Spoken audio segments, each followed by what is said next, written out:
Je veux, à travers cet amendement, m'adresser à l'ensemble de mes collègues pour qu'ils mesurent, à ce moment de notre discussion sur cette loi, l'état du monde et notre responsabilité.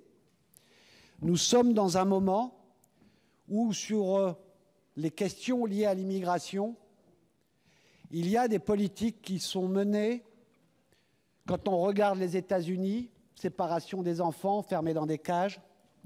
Quand on regarde ce qui se passe dans toute l'Europe de l'Est, ce que défend l'Italie aujourd'hui, ça sent très mauvais. C'est un moment où on peut considérer, c'est l'objet de cette discussion, c'est la position du gouvernement qui est défendue par la droite en allant plus loin dans cet hémicycle. Mais je vous interpelle tous. Est-ce que par rapport à ce danger raciste, populiste, qui déferle, qui semble tout submerger et qui nous rappelle des moments,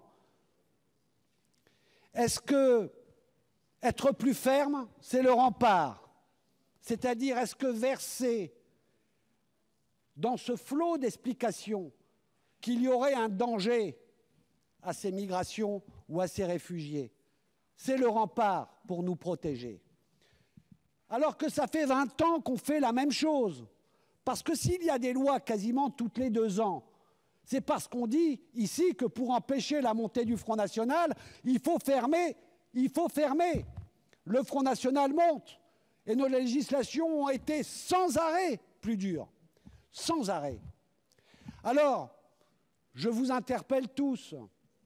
Nous avons une responsabilité très importante. Parce que nous savons que nous sommes dans un moment de basculement possible. Et que quand l'Espagne fait ce qu'elle a fait, elle allume une bougie.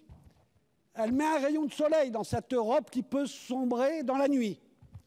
Alors, à l'inverse de tout ce que j'ai entendu, cet amendement que je défends vise au contraire à consacrer en un amendement les droits fondamentaux, inaliénables, d'accueil des migrants et des réfugiés dans notre pays.